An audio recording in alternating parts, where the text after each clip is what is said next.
Do you know, I'm thinking about this a lot. The biggest event that changed my life, I have to say, it wasn't a terribly positive one. It was the loss of both my parents. First, I lost my dad when I was 23, and then 4 years ago, lost my mum, which kind of puts me in a slightly odd position, I think, although maybe people can relate to it, some people, of having no blood relative alive. And that changed my life, but probably not in the way that people would necessarily think. It changed my life in that I realised that actually the source of my well-being really wasn't anywhere other than right there in me. It properly brought it home to me that, the world can be going to hell and falling apart, and all the things that, for your entire life have been touchstones, and the things that you would rely on and check in with and nurture can all be disappearing, can all be taken away, and you can still be okay. And that for me was incredible. That was the fundamental shift. It will mean that the next 40 years or more will definitely not be the same as the last 40, that's for sure. I think I'd probably go back to the kid that was about, 12 or 13, in Scotland, growing up, and take them to one side and go, you know what? It doesn't really matter. Most of the things that we think, they don't really matter. They're just the stuff that we're the product of our environment, certainly at that age.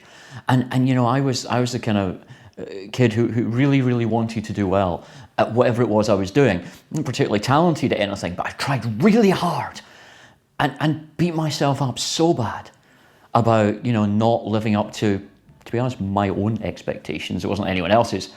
And I go back and just put an arm around my own shoulder and said, you know what? It doesn't really matter.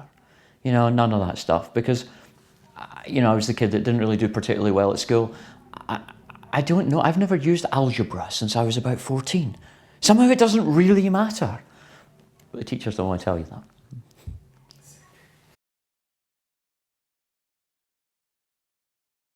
But it's interesting, some of my limiting beliefs were that I didn't actually think I had any. And what I mean by that is, it's like, I grew up trying to do my best, really being the kid that tried really hard. It turned out I was quite good at running, so I tried really, really hard to be the best runner I could be, and almost anything else I did, I really wanted it. I didn't realise that my dreams were so small until I started meeting other people, until I started, travelling a little bit with athletics, and then, later in my career. I didn't have limiting beliefs as I thought it. I just didn't dream particularly big. And what I've learned and what I've come to appreciate really working with clients all over the world, and thousands and thousands of them now, is that our lives are a product of the scope of our thinking.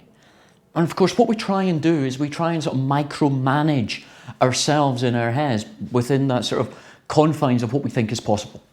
And to me, that's a little bit like looking at the big picture through a letterbox. We can only ever see what we're looking for and where the blinkers are. And so for me, the biggest thing was, to take those blinkers off and realise that it doesn't matter what we think. It's not necessarily true. And of course, as soon as we do that and open up to all the other possibilities of different things that might be there, we find that there's a world and a life and opportunities that not only did we not think were possible, we didn't even know were there. And yeah, it reminds me of a little story. There's a chapter in Just Get On With It. It's called Are You a Duck on the M6. The M6 is a motorway, and it goes right the way, almost the full length of the UK. And I pulled in one night, and it was late, and I was nursing a cup of coffee and a blueberry muffin, and there's these ducks, quite unusual for a service area, but there's these ducks in a pond. In a sort of concrete pond by the car park. And they would sort of swim across, peck at a bit of sandwich, and then swim back. And if they didn't like the sandwich, they'd wait for the next bus party to come in. Hopefully they had a bit better sandwiches. And I thought, God, those ducks have got it easy. What a life those ducks have got. They just paddle across, get their lunch, paddle back. And then I realised where we were. And we're in the Lake District. Now, the Lake District is one of the most beautiful places, I think, on earth. And Lake Windermere is on the other side of the hill. Can't be any more than 3 or 4 miles as the duck flies. But those ducks weren't flying. Those ducks were quite happy to just sit there in the concrete pond with the diesel fumes pecking on what was thrown to them. Now, I assume they didn't even know that Duck Nirvana was just over the hill. So it wasn't necessarily that they had limiting beliefs. They didn't even know it was there. And so my advice is, the world is not what you think it is. Go out and find what it really is.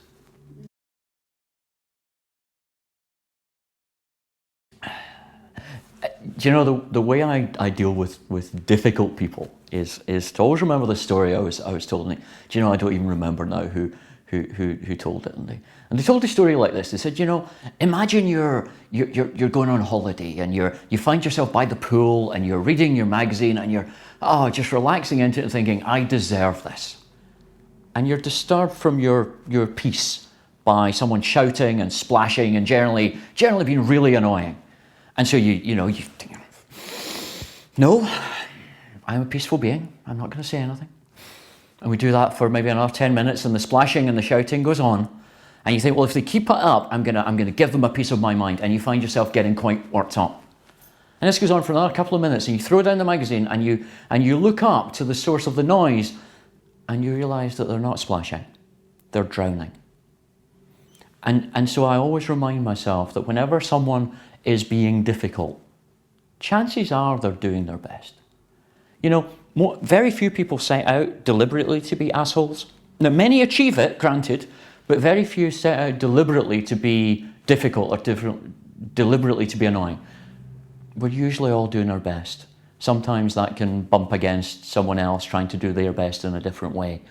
So just always remind myself, you know, they're not splashing, they're drowning.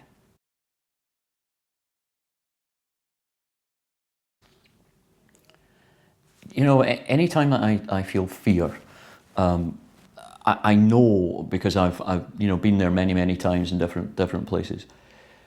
It's only ever a construct of our thoughts. Now, let me preface that and say, unless the source of the fear is right there in the room with you, presently, in which case, get out of the room, then you're only ever making it up. Because thought creates feeling. Feeling creates different chemicals in our body. Our body can't differentiate between them. So thought creates feeling, feeling creates action, action creates outcome, action creates your life. But unless the source of the fear is right there with you, you're really only ever making it up.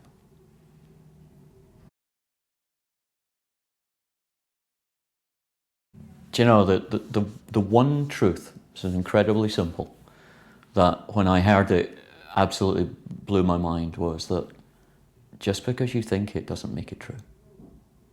Your thoughts are not real. That thoughts are just thoughts. But of course, most of us, and certainly this was true of me for the longest time, was we almost have this relationship with our thinking that's as if our thoughts are like assuming that every show on TV is a documentary. And so we tune into them and we feel all the feelings that go with them as if well, it must be happening, it must be true. They're not. Thoughts are just thoughts. And they only have the power that you give them. And they come and they go, and they're just thoughts. Now, we can make them real, but they only become real when they become feelings and when they become actions. But before that, thoughts are just thoughts. You don't have to live the life of your thinking. And when that realization struck, that what was in my head wasn't necessarily the best way to navigate around the world, and that actually what was in my heart, or what was in my inner knowing, or higher self, or inner wisdom, or whatever you want to call it, was a much more true compass, if you like. Sure, it doesn't give you the same amount of detail as you're thinking, but that detail is generally deleted, distorted, generalized, and wrong anyway. But what it does is it gives you, if you're following that inner compass of your own inner knowing, you're always pointing towards your own true north, not being pulled out of shape by the random thoughts in your head.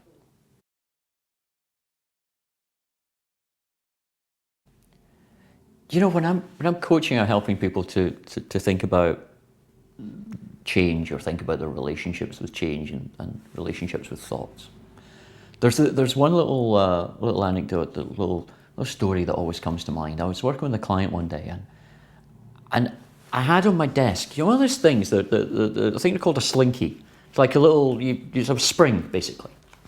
And at rest, it just kind of sits there, full of potential, but just kind of there, happy. A bit like us, we're full of potential energy. We can go any which way, but we're just kind of content and happy. And then, of course, what comes along is stuff, right? Life comes along and we get pulled, we get stretched, we get pulled this way and this way and this way and that way. But you see, the mistake most of us make is that we think it's the stuff that's happening to us that's stretching us out of shape. It's not. It's our thoughts about the stuff. It's our thoughts about life, not life itself. In exactly the same way as some people are scared of spiders. Some people aren't. Some people are scared of heights. Some people aren't. Some people are scared of baked beans. Most of us aren't. So those things in themselves cannot be inherently scary. So it's our thoughts about things that pull us out of shape. And of course, what happens over time is that more and more stretch, and more tension, and the more you stretch your spring, the more tension it feels, just like us. But as soon as you realise that it's not the things that are doing the stretching that's causing the stress, it's our thoughts about them, and you can let go of that, your spring automatically goes back into shape. That's what a spring does. And the reason it does that is because the stress and tension in the spring is not coming from you being stretched. It's coming from your own innate knowing that it doesn't have to be like that. It's coming from your spring's desire to get back the other way. That's why when you let go of your relationship with thought, all you have to do is keep your fingers out the way, because you're automatically going to go back to being okay. It's just the way it works.